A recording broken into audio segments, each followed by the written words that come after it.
ഇന്ന് നമ്മൾ റിവൈസ് ചെയ്യാൻ പോകുന്ന ചാപ്റ്റർ മാഗ്നറ്റിസം ആൻഡ് മാറ്റർ ആണ്. ഫിസിക്സിലെ വളരെ ചെറിയ ചാപ്റ്റർ ആണ്.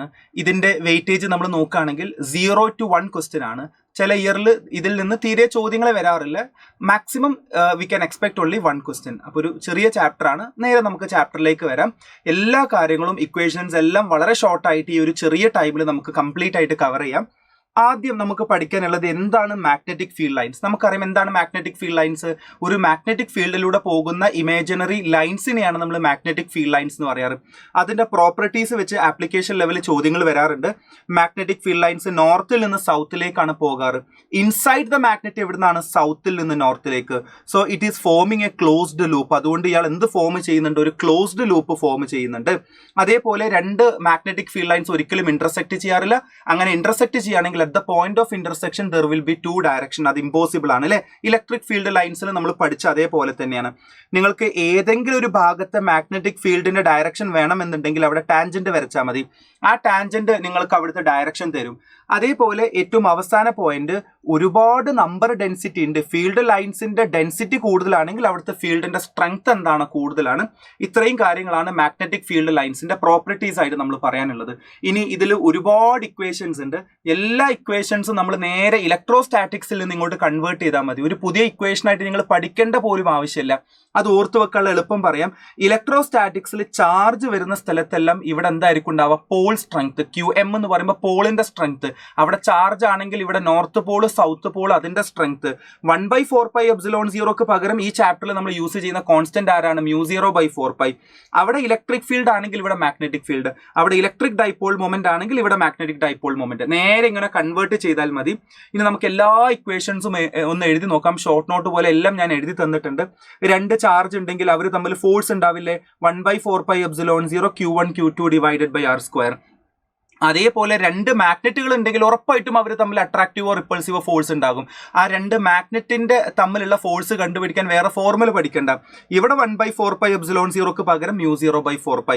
ചാർജിന് പകരം pole strength of the 1 and 2. Pole strength data ക്വസ്റ്റിൽ തരും. അപ്പോഴേ അങ്ങനെ ആയിരിക്കും ചോദ്യം ചോദിക്കുന്നുണ്ടാവുക. ഇങ്ങോട്ട് കൺവേർട്ട് ചെയ്താൽ മതി. അതേപോലെ 2 equivalent opposite charges are separated by small distance. ഈ അറേഞ്ച്മെന്റിനല്ലേ ഇലക്ട്രിക് ഡൈപോൾ എന്ന് വിളിക്കാറ്. അതിന്റെ സ്ട്രെങ്ത്തിനല്ലേ ഇലക്ട്രിക് ഡൈപോൾ മൊമെന്റ്. എങ്ങനെ നമ്മൾ ഡൈപോൾ മൊമെന്റ് കാണാറ്? ലെങ്ത്തും അതേപോലെ 1 ഓഫ് ദ ചാർജും മൾട്ടിപ്ലൈ ചെയ്യുക. ടോട്ടൽ ലെങ്ത് 2a, ചാർജിന്റെ മാഗ്നിറ്റ്യൂഡ് q ആണ്. അപ്പൊ 2aq. അതേപോലെ ഇലക്ട്രിക് ഡൈപോൾ മൊമെന്റ് പഠിച്ച പോലെ തന്നെ മാഗ്നറ്റിക് ഡൈപോൾ മൊമെന്റ് എന്താണ്? 2 equivalent opposite pole separated by a small distance. അവിടെ ചാർജ് ഇൻറ്റു പോൾ സ്ട്രെങ്ത് ആണ്. അതേപോലെ തന്നെ ഇവിടെ ലെങ്ത് ഇൻറ്റു ചാർജ് ആയിരുന്നു. Length into charge. അതേപോലെ ഇവിടെ length into pole strength. Total length 2l. Pole strength ആരാണ്? QM. ഇലക്ട്രിക് ഫീൽഡിന്റെ ഡയറക്ഷൻ പോസിറ്റീവിൽ നിന്ന് നെഗറ്റീവിലേക്കല്ലേ. അതിന്റെ ഓപ്പോസിറ്റിലാണ് ആരുണ്ടാവുക? നമ്മുടെ ഡൈപോൾ മൊമെന്റിന്റെ ഡയറക്ഷൻ നെഗറ്റീവിൽ നിന്ന് പോസിറ്റീവിലേക്ക്. മാഗ്നറ്റിക് ഫീൽഡ് നോർത്തിൽ നിന്ന് സൗത്തിലേക്ക്. അതേപോലെ അതിന്റെ ഓപ്പോസിറ്റ് ഡയറക്ഷനിലാണ് മാഗ്നറ്റിക് ഡൈപോൾ മൊമെന്റ്, സൗത്തിൽ നിന്ന് നോർത്തിലേക്ക്. അപ്പൊ ഇത് വെക്ടർ ആണ്. Direction will be from south to north. ഒരു ഡൈപോൾ ഉണ്ടെങ്കിൽ അതിന് ഈ ആക്സിയലുണ്ട്, ഈ ഇക്വറ്റോറിയലുണ്ട്. ഈ ആക്സിയലിന്റെ ഫോർമുല 1/4πε0 2p/r³. ഈ ഇക്വറ്റോറിയലിന്റെ ഫോർമുല 1/4πε0 p/r³. അവരുടെ റിലേഷൻ എന്താ? ഈ axial is equal to 2 times ഈ ഇക്വറ്റോറിയൽ. അതേപോലെ ഒരു ബാർ മാഗ്നറ്റ് ഉണ്ടെങ്കിൽ ഈ ലൈനിനെയാണ് നമ്മൾ ആക്സിയൽ ലൈൻ എന്ന് വിളിക്കാറ്. ഇതിനാണ് ഇക്വറ്റോറിയൽ ലൈൻ എന്ന് വിളിക്കാറ്. അപ്പൊ മാഗ്നറ്റിക് ഡൈപോളിന്റെ ആക്സിയൽ ലൈനിന്റെ മാഗ്നറ്റിക് ഫീൽഡ് കാണാനുള്ള ഫോർമുല 1/4πε0 കൺവേർട്ട് ചെയ്ത് കഴിഞ്ഞാൽ μ0/4π. ഇവിടെ 2pക്ക് പകരം 2m/r³. ഇവിടെ p/r³ പകരം ഇവിടെ m/r³. അതേ റിലേഷൻ തന്നെ ഇവിടെ വരും. B axial is equal to 2 times B equatorial. നമ്മൾ അതിന്റെ മാഗ്നിറ്റ്യൂഡ് വൈസ് എഴുതുകയാണെങ്കിൽ 2 ടൈംസ് ദ ബി ഇക്വറ്റോറിയൽ. ഇനി ഒരു ഡൈപോളിന്റെ ഒരു തീറ്റ ആംഗിളിലെ പൊട്ടൻഷ്യൽ കാണാൻ നമുക്കറിയാലോ. എന്താണ്? ഒരു ഡൈപോള് കാരണമുള്ള ഇലക്ട്രിക് പൊട്ടൻഷ്യൽ എന്താ? 1/4πε0 p cos θ/r². ഇനി ഈ ആക്സിയൽ ലൈൻ ആണെങ്കിൽ തീറ്റയുടെ വാല്യൂ 0 ഡിഗ്രി ആയിട്ട് മാറും. ഇക്വറ്റോറിയൽ ആണെങ്കിൽ തീറ്റക്ക് 90. അപ്പൊ ആക്സിയൽ ആണെങ്കിൽ നിങ്ങൾ തീറ്റക്ക് 0 കൊടുക്കുക. cos 0 1. അപ്പൊ p/r². ഇക്വറ്റോറിയൽ ആകുമ്പോൾ ആംഗിൾ 90 വരും. അപ്പൊ cos 90 0. അതുകൊണ്ട് പൊട്ടൻഷ്യൽ ഓൺ ഇക്വറ്റോറിയൽ ലൈന് 0. അതേപോലെ തന്നെയാണ് ഇവിടെ വരിക. ഈ 1/4πε0 നമ്മൾ ഇങ്ങോട്ട് കൺവേർട്ട് ചെയ്തു. pക്ക് പകരം m cos θ/r². തീറ്റക്ക് 0 കൊടുത്തു കഴിഞ്ഞാൽ magnetic potential on the axial line കിട്ടും. അതേപോലെ തീറ്റക്ക് 90 കൊടുത്തു കഴിഞ്ഞാൽ മാഗ്നറ്റിക് പൊട്ടൻഷ്യൽ ഓൺ ഇക്വറ്റോറിയൽ കിട്ടും. അപ്പോൾ പ്രത്യേകിച്ച് നമ്മൾ ഒന്നും പഠിക്കേണ്ട, നേരെ ഇങ്ങോട്ട് കൺവേർട്ട് ചെയ്താൽ മതി. അതുപോലെ തന്നെ ഒരു യൂണിഫോം ഇലക്ട്രിക് ഫീൽഡിൽ നമ്മളൊരു ഡൈപോള് പ്ലേസ് ചെയ്ത് കഴിഞ്ഞാൽ അതിന്റെ മുകളിൽ ഫോഴ്സ് ആക്ട് ചെയ്യും. ഇങ്ങോട്ടും ഫോഴ്സ് ഉണ്ടാകും, ഇങ്ങോട്ടും ഫോഴ്സ് ഉണ്ടാകും. യൂണിഫോം ആയതുകൊണ്ട് അത് ക്യാൻസൽ ചെയ്ത് പോകും.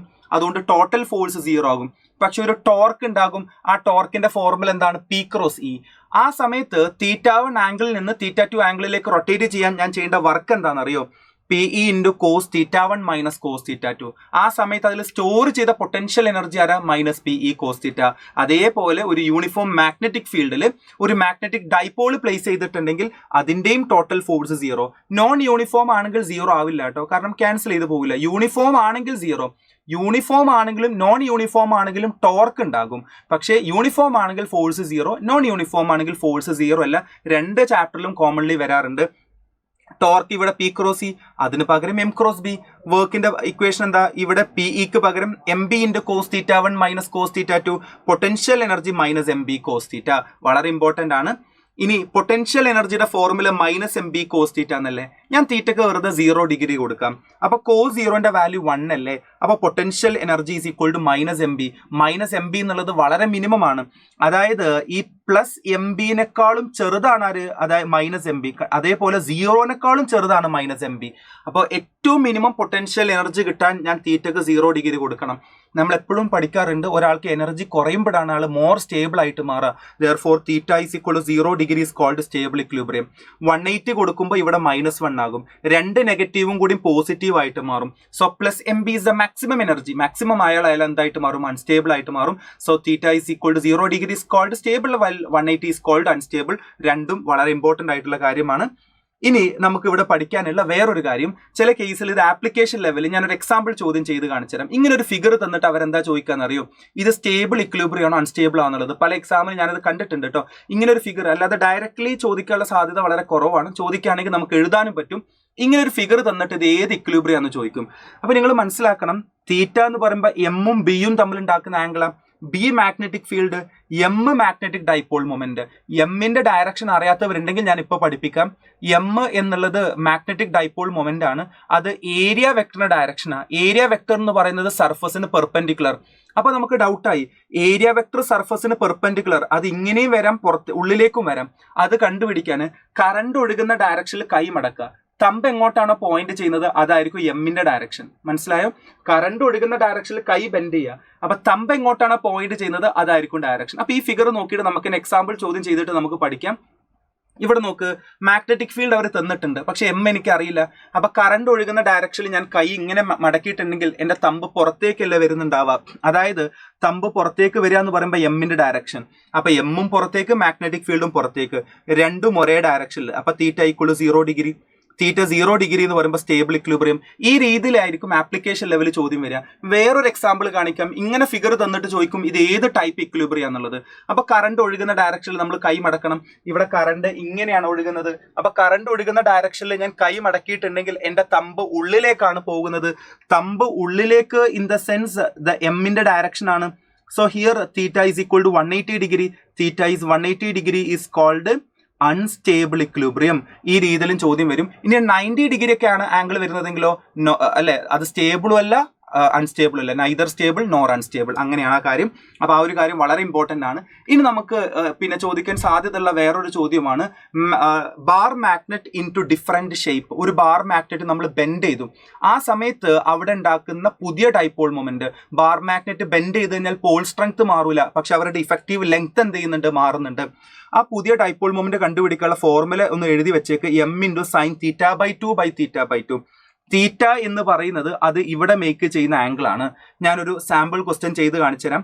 എം എന്നുള്ളത് ആദ്യം ഉണ്ടായിരുന്ന ഡൈപോൾ മൊമെന്റ്. ഒരു സാമ്പിൾ ക്വസ്റ്റ്യൻ നോക്കൂ. 2013 നീറ്റിന്റെ ചോദ്യമാണ്. ഒരു ബാർ മാഗ്നറ്റ് പകുതി സർക്കിൾ വരെ ബെൻഡ് ചെയ്തു, ഹാഫ് സർക്കിൾ അല്ലെങ്കിൽ സെമി സർക്കിൾ. സെമി സർക്കിൾ ആണെങ്കിൽ തീറ്റയുടെ വാല്യൂ 180 ഡിഗ്രി വരും. അപ്പൊ നിങ്ങൾ ഇവിടെ 180 കൊടുക്കുക. 180/2 90. സൈൻ 90ന്റെ വാല്യൂ 1 ആയിട്ട് മാറി. ഇവിടെ 180 കൊടുത്തു കഴിഞ്ഞാൽ 180/2 90. 90 നമ്മൾ റേഡിയൽ എഴുതുമ്പോൾ π/2. ആ 2 മേലേക്ക് പോയിട്ടുണ്ടെങ്കിൽ 2m/π. വളരെ ഇമ്പോർട്ടന്റ് ആയിട്ടുള്ള ഒരു പോയിന്റ് ആണ്. ഇനി കട്ടിംഗ് ഓഫ് മാഗ്നറ്റ്. ഒരു മാഗ്നറ്റ് കട്ട് ചെയ്യുന്ന സമയത്ത് ഇവിടെ സംഭവിക്കുന്ന കാര്യം നോക്ക്. ഈ മാഗ്നറ്റിന്റെ പോളിന്റെ സ്ട്രെങ്ത് എല്ലാം ഇവിടെയാണ് കോൺസെൻട്രേറ്റ്. ഇവിടെയാണ് നോർത്ത് പോൾ, ഇവിടെയാണ് സൗത്ത് പോൾ. ഒരു മാഗ്നറ്റ് ഇങ്ങനെ കട്ട് ചെയ്ത് കഴിഞ്ഞാൽ ഫിഗർ നോക്കിയാൽ തന്നെ മനസ്സിലാവും ലെങ്ത് കുറയും. പക്ഷെ ഒരിക്കലും പോൾ സ്ട്രെങ്ത് മാറില്ല. കാരണം പോൾ സ്ട്രെങ്ത് ഇവിടെയാണ് കോൺസെൻട്രേറ്റ് ചെയ്യുക. അപ്പൊ ഇങ്ങനെ കട്ട് ചെയ്ത് കഴിഞ്ഞാൽ പോൾ സ്ട്രെങ്ത് മാറില്ല, ലെങ്ത് ഹാഫ് ആയതുകൊണ്ട് ഡൈപോൾ മൊമെന്റ് ഹാഫായി. പക്ഷെ പോൾ സ്ട്രെങ്ത്തിൽ മാറ്റമില്ല. പക്ഷെ ഞാൻ ഈ രീതിയിൽ കട്ട് ചെയ്തപ്പോൾ പോളിലൂടെയാണ് കട്ട് ചെയ്തത്, അതുകൊണ്ട് പോൾ സ്ട്രെങ്ത് പകുതിയായി. പക്ഷെ ഇങ്ങനെ കട്ട് ചെയ്തതുകൊണ്ട് ഫിഗർ നോക്കിയാൽ മനസ്സിലാകും ലെങ്ത്തിൽ മാറ്റമില്ല. പക്ഷേ പോൾ സ്ട്രെങ്ത് ഹാഫ് ആയതുകൊണ്ട് ഡൈപോൾ മൊമെന്റ് എന്തായിട്ട് മാറും? പകുതിയായിട്ട് മാറും. ആ ഒരു കാര്യം വളരെ ഇമ്പോർട്ടന്റ് ആയിട്ട് മനസ്സിലാക്കണം. നേരത്തെ ഞാൻ പറഞ്ഞു എം എന്താണ്? ഒരു വെക്ടർ ആണ്. അതുകൊണ്ട് എമ്മിന്റെ റിസൾട്ടന്റ് ഡൈപോൾ മൊമെന്റ് ചോദിച്ചു കഴിഞ്ഞാൽ നിങ്ങൾ സാധാരണ വെക്ടറിന്റെ റിസൾട്ടന്റ് കാണുന്ന പോലെ തന്നെ ചെയ്യണം. ഇതിൽ ചോദിക്കാവുന്ന പരമാവധി എല്ലാ കേസും ഞാനൊന്ന് കാണിക്കാം. ഇപ്പോൾ ഇങ്ങനെ ചോദിച്ചിട്ട് ഇതിന്റെ റിസൾട്ടന്റ് ഡൈപോൾ മൊമെന്റ് ചോദിക്കുകയാണെങ്കിൽ എമ്മിന്റെ ഡയറക്ഷൻ സൗത്തിൽ നിന്ന് നോർത്തിലേക്കല്ലേ, രണ്ടും ഒരേ ഡയറക്ഷനിലായതുകൊണ്ട് 2m. ഇവിടെ നോക്ക്, ഇത് 60 ഡിഗ്രി ആണെങ്കിൽ നമ്മൾ കാണാതെ പഠിക്കാറുണ്ട്, √3m ആണ് അല്ലെ. അതേപോലെ സൗത്തിൽ നിന്ന് നോർത്ത് 90 ഡിഗ്രി ആയതുകൊണ്ട് √2m. ഇത് സൗത്തിൽ നിന്ന് നോർത്ത്, ഇത് സൗത്തിൽ നിന്ന് നോർത്ത്, രണ്ടും പരസ്പരം ക്യാൻസൽ ചെയ്ത് പോകും. അപ്പൊ റിസൾട്ടന്റ് എന്തായിട്ട് മാറും? 0. ഇത് മുമ്പ് എക്സാമിന് വന്നൊരു ചോദ്യമാണ്. നമ്മൾ വെക്ടറിൽ പഠിച്ചിട്ടുണ്ട്, ഒരു ക്ലോസ്ഡ് പോളിഗൺ ആണെങ്കിൽ റിസൾട്ടന്റ് 0 എന്നുള്ളത് നമ്മൾ വെക്ടറിൽ പഠിച്ചിട്ടുണ്ട്. ഇത് കണ്ടില്ലേ, ക്ലോസ്ഡ് പോളിഗൺ, സൗത്തിൽ നിന്ന് നോർത്തിലേക്ക്, south to north, closed polygon in the same direction. അപ്പൊ റിസൾട്ടന്റ് 0. ഇങ്ങനെയും ക്ലോസ്ഡ് ആയിട്ട് വന്നു കഴിഞ്ഞാൽ നിങ്ങൾ ഒന്നും ആലോചിക്കേണ്ട ആവശ്യമില്ല. ഇതിന്റെയും റിസൾട്ടന്റ് ഡൈപോൾ മൊമെന്റ് എത്രയായിട്ട് മാറും? 0 ആയിട്ട് മാറും. ഓക്കെ, അപ്പൊ ഇത്രയും കാര്യങ്ങൾ നമ്മൾ എന്ത് ചെയ്തു? എക്സ്പ്ലെയിൻ ചെയ്തു. ഇനി നമുക്കിവിടെ പഠിക്കാനുള്ളത് ടൈം പീരീഡ് ആണ്. ഒരു ബാർ മാഗ്നറ്റിക് ഫീൽഡ് വെച്ച് കഴിഞ്ഞാൽ അത് ഓസിലേറ്റ് ചെയ്യും. അപ്പൊ ഓസിലേറ്റ് ചെയ്യുമ്പോൾ അയാൾക്ക് ടൈം പീരീഡ് ഉണ്ടാവില്ലേ? ടൈം പീരീഡിന്റെ ഫോർമുല 2π × √I/mb വളരെ ഇമ്പോർട്ടന്റ് ആണ്. I moment of inertia. Bar മാഗ്നറ്റിനെ നമ്മൾ തിൻ റോഡ് ആയിട്ടാണ് അസ്യൂം ചെയ്തിട്ടുള്ളത്. തിൻ റോഡിന്റെ മൊമെന്റ് ഓഫ് ഇനർഷ്യ എന്താണ്? ml²/12. m അതിന്റെ ഡൈപോൾ മൊമെന്റ്, b അതിന്റെ മാഗ്നറ്റിക് ഫീൽഡ്. ഇത് വെച്ചിട്ട് ചോദ്യങ്ങൾ കാണാറുണ്ട്, ഫോർമുല നോട്ട് ചെയ്ത് വെക്കണം. ഇനി എന്താണ്? ഗോസസ് ലോ ഇൻ മാഗ്നറ്റിസം എല്ലാവർക്കും അറിയാം. The magnetic flux over A closed surface is always 0. Okay, magnetic flux over any closed surface is always 0. ഇനി കുറച്ച് ടേംസ് നമുക്ക് പഠിക്കാനുണ്ട് അല്ലെ. ഒരു മാഗ്നറ്റ് ഒരു അയൺ ഉണ്ടായിരുന്നു, അല്ലെങ്കിൽ ഒരു മാഗ്നറ്റിക് മെറ്റീരിയൽ ഉണ്ടായിരുന്നു. അതൊരു മാഗ്നറ്റ് അല്ല. ഞാൻ ഇയാളെ സ്ട്രോങ് മാഗ്നറ്റിക് ഫീൽഡ് വെച്ചപ്പോൾ അതിന്റെ ഡൊമൈൻസ് എല്ലാം ഒരേ ഡയറക്ഷനിലായിട്ട് മാറിയില്ലേ? അങ്ങനെയാണെങ്കിൽ ഇതൊരു പെർമനന്റ് മാഗ്നറ്റ് ആയി മാറി. ആ പ്രോസസ്സിനെ വിളിക്കുന്ന പേരാണ് മാഗ്നറ്റൈസേഷൻ. ആ ഫോർമുല നോട്ട് ചെയ്ത് വെക്കാം. ഇയാൾ എത്രത്തോളം നല്ല മാഗ്നറ്റ് ആയി എന്ന് മനസ്സിലാക്കി തരുന്ന ടേം ആണ് ഇന്റൻസിറ്റി ഓഫ് മാഗ്നറ്റൈസേഷൻ. അതിന്റെ ഫോർമുല എന്താണ്? Net dipole moment per unit volume. Net dipole moment എങ്ങനെ കാണും? ലെങ്ത്തും പോൾ സ്ട്രെങ്ത്തും മൾട്ടിപ്ലൈ ചെയ്യുക. ടോട്ടൽ ലെങ്ത് L ആണെങ്കിൽ അതിനെയും പോൾ സ്ട്രെങ്ത്തിനെയും മൾട്ടിപ്ലൈ ചെയ്യുക. അതിന് യൂണിറ്റ് എന്താണ്? Ampere per metre. ഇനി മാഗ്നറ്റൈസിങ് ഫീൽഡ്, ഒരാളെ മാഗ്നറ്റ് ആക്കാൻ ഹെൽപ്പ് ചെയ്യുന്ന ആ എക്സ്റ്റേണൽ ഫീൽഡിനെയാണ് മാഗ്നറ്റൈസിങ് ഫീൽഡ്. അത് ഓർത്ത് വെക്കാനുള്ള ഒരു എളുപ്പവഴി, സോളിനോയിഡിന്റെ മാഗ്നറ്റിക് ഫീൽഡ് μ0 Ni എന്നല്ലേ. ഈ Ni-നെ വിളിക്കുന്ന പേരാണ് H, മാഗ്നറ്റൈസിങ് ഫീൽഡ്. അപ്പൊ Ni-യുടെ വാല്യൂ എത്രയാണ്? Ni-നെയാണ് നമ്മൾ H എന്ന് വിളിക്കുക. N എന്ന് പറയുമ്പോൾ number of turns per unit length. ഇതിനെ നമ്മൾ H എന്ന് വിളിച്ചു കഴിഞ്ഞാൽ H can be written as B0 / μ0. അങ്ങനെയും വേണമെങ്കിൽ നമുക്ക് എഴുതാം. ഇനി ഈ എമ്മും എച്ചും ഡയറക്ട്ലി പ്രപ്പോർഷണൽ ആണ്. എക്സ്റ്റേണൽ ഫീൽഡ് കൂടുമ്പോൾ അതിന് എമ്മിന്റെ വാല്യൂ കൂടി വരും. അവിടെ വന്ന കോൺസ്റ്റന്റിനെയാണ് നമ്മൾ കൈ എന്ന് വിളിക്കാറ്, magnetic susceptibility, or chi is equal to m / h. എമ്മിന്റെ യൂണിറ്റും ആംപിയർ പെർ മീറ്റർ, ഇതിന്റെ യൂണിറ്റും ആംപിയർ പെർ മീറ്റർ ആയതുകൊണ്ട് കൈക്ക് എന്തില്ല? യൂണിറ്റ് ഇല്ല. ഇനി ഈ ഒരു ഫോർമുല കൂടി നിങ്ങൾ ഇവിടെ നോട്ട് ചെയ്ത് വെക്കണം. μ is equal to μ0 × 1 + chi. Okay, ഈ ലാസ്റ്റ് സമയത്ത് നമുക്കത് ഡിറൈവ് ചെയ്യേണ്ട, ഫോർമുല മാത്രം ഓർത്ത് വെക്കുക. μr is equal to 1 + chi. ഇതുവരെ പറഞ്ഞതിൽ ഡൗട്ട് ഉണ്ടെങ്കിൽ എല്ലാം ഞാൻ ഷോർട്ട് നോട്ട് പോലെ എഴുതിയിട്ടുണ്ട്. ഇത്രയും ഇക്വേഷൻസ് ആണ് നിങ്ങൾ ഇവിടെ പഠിക്കേണ്ടത്. ഡാറ്റ മുഴുവനും ക്വസ്റ്റിൽ തരും. ഇക്വേഷൻ ഓർമ്മയുള്ള ഒരു കുട്ടിക്ക് നേരെ എന്ത് ചെയ്താൽ മതി? സബ്സ്റ്റിറ്റ്യൂട്ട് ചെയ്താൽ മതി. കൈ എന്താണ്? നമ്മുടെ മാഗ്നറ്റിക് സസെപ്റ്റബിലിറ്റി ആണ്. അതേപോലെ H നമ്മൾ പറഞ്ഞു നമ്മുടെ മാഗ്നറ്റൈസിങ് ഫീൽഡ് ആണ്. M എന്താണ്? നമ്മുടെ ഇന്റൻസിറ്റി ഓഫ് മാഗ്നറ്റൈസേഷൻ ആണ്. ഇനി 4 പേരുണ്ട് അല്ലെ, ഡയാമാഗ്നറ്റിക് സബ്സ്റ്റൻസ്, പാരാഫെറോ. അവരുടെ കംപ്ലീറ്റ് കാര്യങ്ങൾ ഞാൻ എഴുതിയിട്ടുണ്ട്. ഓക്കെ, അത് നോക്കിയിട്ട് എല്ലാ കാര്യങ്ങളും നിങ്ങൾ കൃത്യമായിട്ട് പഠിക്കണം. ആരാണ് diamagnetic substance? They are weakly repelled by a magnetic field. Weakly attracted ആണെങ്കിൽ പാരാമാഗ്നറ്റിക് സബ്സ്റ്റൻസ്, സ്ട്രോങ്ലി അട്രാക്റ്റഡ് ആണെങ്കിൽ ഫെറോ മാഗ്നറ്റിക് സബ്സ്റ്റൻസ് ആണ് അല്ലെ. ഇത് കണ്ടില്ലേ, വീക്ക്ലി റിപ്പൽഡ്. ഫീൽഡിനെ കാണുമ്പോഴേക്കും ഇവർ പേടിച്ച് മാറി നിൽക്കുന്നുണ്ട്. ഇവർ കണ്ടോ? വീക്ക്ലി അട്രാക്റ്റഡ് ആ. ഇത് സ്ട്രോങ്ലി അട്രാക്റ്റഡ് ആണ്. ഇതിന്റെ എക്സാമ്പിൾസ് നോട്ട് ചെയ്ത് വെക്കുക. ഏറ്റവും പ്രധാനപ്പെട്ട കാര്യം ഇയാളുടെ പെർമിയബിലിറ്റി, ഡയാമാഗ്നറ്റിക് സബ്സ്റ്റൻസിന്റെ പെർമിയബിലിറ്റി വളരെ കുറവാണ്, ഫീൽഡ് ലൈൻസ് ഉള്ളിലൂടെ പോകുന്നില്ല. ഓക്കെ, ഇതെന്താണെന്നറിയോ? പെർമിയബിലിറ്റി ഗ്രേറ്റർ ദാൻ 1 ആണ്. ഇതെന്താണ്? Very very greater than 1. Magnetic susceptibility negative and small ആണ്. നെഗറ്റീവ് ആവാൻ കാരണം ദേ ആർ വീക്ക്ലി റിപ്പൽഡ് ആണ്. അട്രാക്റ്റീവ് ആയതുകൊണ്ട് ഇതും പോസിറ്റീവ് ആണ്, ഇതും എന്താണ്? പോസിറ്റീവ് ആണ്. ഏറ്റവും ഇമ്പോർട്ടൻ്റ് ആയിട്ട് മനസ്സിലാക്കേണ്ട വേറെ കാര്യം, ഡയാമാഗ്നറ്റിക് സബ്സ്റ്റൻസിന്റെ മാഗ്നറ്റിക് സസെപ്റ്റബിലിറ്റി ടെമ്പറേച്ചറിനെ ഡിപ്പെൻഡ് ചെയ്യുന്നില്ല, അതിന്റെ വാല്യൂ എപ്പോഴും കോൺസ്റ്റന്റ് ആണ്, ഡിപ്പെൻഡ് ചെയ്യുന്നില്ല. നെഗറ്റീവ് ആയതുകൊണ്ടാണ് നമ്മൾ ഗ്രാഫ് നെഗറ്റീവിൽ വരച്ചത്. ഇവിടെ പഠിക്കേണ്ട കാര്യം, magnetic susceptibility is inversely proportional to temperature. ഒരു പാരാമാഗ്നറ്റിക് സബ്സ്റ്റൻസ് നിങ്ങൾ ചൂടാക്കും തോറും അതിന്റെ മാഗ്നറ്റിക് പ്രോപ്പർട്ടി കുറയും. ഇവിടുന്ന് പ്രോബ്ലം ചോദിക്കുകയാണെങ്കിൽ നിങ്ങൾക്ക് ഇങ്ങനെ എഴുതാം, Chi1/Chi2 is equal to T2 divided by T1. Okay, inversely ആയതുകൊണ്ട് ഗ്രാഫ് ഇതേപോലെ വരും. ഇതിന്റെയും ഗ്രാഫ് ഒന്ന് ഓർത്തു വെക്കണം കേട്ടോ. ചൂടാക്കും തോറും അതിന്റെ മാഗ്നറ്റിക് പ്രോപ്പർട്ടി കുറയും. ഒരു പെർട്ടിക്കുലർ ടെമ്പറേച്ചർ കഴിഞ്ഞ് കഴിഞ്ഞാൽ ഫെറോ എന്തായിട്ട് മാറും? പാരി ആയിട്ട് മാറും. ആ ടെമ്പറേച്ചർ നമ്മൾ വിളിക്കുന്ന പേരാണെന്ത്? Curie's temperature. അതും എക്സാമിന് ചോദിക്കാറുണ്ട്. എക്സാമ്പിൾസും ഒന്ന് കൃത്യമായിട്ട് നോട്ട് ചെയ്ത് വെക്കണം. ഹിസ്റ്റെറിസിസ് ലൂപ്പ് ആണ്. ഇതിന്റെ മെക്കാനിസം നമ്മൾ ഈ ലാസ്റ്റ് മൊമെന്റിൽ പഠിക്കേണ്ട ആവശ്യമില്ല. കറക്റ്റ് ആയിട്ട് അതിന്റെ ഐഡിയ ഞാൻ പറയാം. ആദ്യം ഇവർ ചോദിക്കുന്നുണ്ടാവും ഈ ഗ്രാഫിന്റെ ഏരിയ. ഈ ഗ്രാഫിന്റെ ഏരിയ എനർജി ലോസ് ആ. ഏരിയ കൂടിയ ഗ്രാഫ് ആണെങ്കിൽ എനർജി ലോസ് കൂടുതലാണ്. സ്റ്റേറ്റ്മെന്റ് ആയിട്ട് തന്നെ ചോദിക്കും. ഈ ഗ്രാഫിൽ ഈ O മുതൽ A വരെയുള്ള ഇത് എന്ത് ഗ്രാഫാണ്? B വേഴ്സസ് H ഗ്രാഫ് അല്ലേ? ഇതിന്റെ ഈ OAനെയാണ് നമ്മൾ റിട്ടൻറ്റിവിറ്റി എന്ന് പറയുക. എത്രത്തോളം മാഗ്നറ്റിക് ഫീൽഡ് റീറ്റെയിൻ ചെയ്ത് നിൽക്കുന്നുണ്ട്, ബാക്കി നിൽക്കുന്നുണ്ട്. ഈ O മുതൽ B വരെ ഉള്ളതിനെയാണ് നമ്മൾ കോഴ്സിവിറ്റി എന്ന് പറയാറ്. കോഴ്സിവിറ്റി കേട്ടോ. അപ്പോൾ ഏതെങ്കിലും ഒരു എക്സാമിന് കോഴ്സിവിറ്റി എന്ന് പറയുകയാണെങ്കിൽ അത് H ആണ്. റിട്ടൻറ്റിവിറ്റി എന്ന് പറയുമ്പോൾ B ആണ്. അത് മാത്രമാണ് നിങ്ങൾ ഇവിടെ ഓർത്ത് വെക്കേണ്ടത്. കോഴ്സിവിറ്റി എന്ന് പറയുന്നത് H ആണ്. Hന്റെ ഫോർമുല ഓൾറെഡി നമ്മൾ പഠിച്ചിട്ടുണ്ട്. H is equal to NI ആണെന്നുള്ള കാര്യം. ഓക്കെ, ഇനി ഇതൊരു തിയറിയാണ്. ടെമ്പററി മാഗ്നറ്റുകൾക്ക് ലോ റിട്ടൻറ്റിവിറ്റി, കാരണം മാഗ്നറ്റിക് ഫീൽഡിനെ റീറ്റെയിൻ ചെയ്യാൻ പാടില്ല. ടെമ്പററി മാഗ്നറ്റ് അല്ലേ, ലോ കോഴ്സിവിറ്റി. പെർമനന്റ് ആണെങ്കിൽ റീറ്റെയിൻ ചെയ്യണം. High retentivity and high coercivity ആണ്. ഇനി ചിലപ്പോൾ ചോദിക്കാറുണ്ട്, സ്റ്റീലിന്റെ ഗ്രാഫിൽ എനർജി ഇങ്ങനെ ഏരിയ കൂടിയ ഗ്രാഫാണ് സ്റ്റീലിന്, കാരണം സ്റ്റീലിന്റെ എനർജി ലോസ് കൂടുതലാണ്. സോഫ്റ്റ് അയണിന്റെ എനർജി ലോസ് കുറവാണ്. അതുകൊണ്ടാണ് ട്രാൻസ്ഫോമറിന്റെ ഒക്കെ കോർ ഉണ്ടല്ലോ, ഉള്ളിലെ ഭാഗം ഉണ്ടല്ലോ, അത് ഉണ്ടാക്കാൻ നമ്മൾ സോഫ്റ്റ് അയൺ ഉപയോഗിക്കാറ്. കാരണം സോഫ്റ്റ് അയണിന്റെ എനർജി ലോസ് കുറവാണ്. അപ്പൊ നമുക്ക് കുറെ ഇലക്ട്രിസിറ്റി സേവ് ചെയ്യാൻ പറ്റും. മനസ്സിലായോ? അതുകൊണ്ട് ഇത് core of the transformer use ചെയ്യാറുണ്ട്. അതിന്റെ അസേർഷൻ റീസൺ അവർ പറയാണ്, കാരണം അതിന് എനർജി ലോസ് കുറവ് എന്ന് പറയുകയാണെങ്കിൽ അസേർഷനും റീസണും ശരിയാണ്. അത് തന്നെയാണ് അതിന്റെ കറക്റ്റ് ആയിട്ടുള്ള എക്സ്പ്ലനേഷൻ എന്ന് പറയുന്നത്. ഇപ്പൊ വളരെ ചെറിയ ചാപ്റ്റർ ആണ്.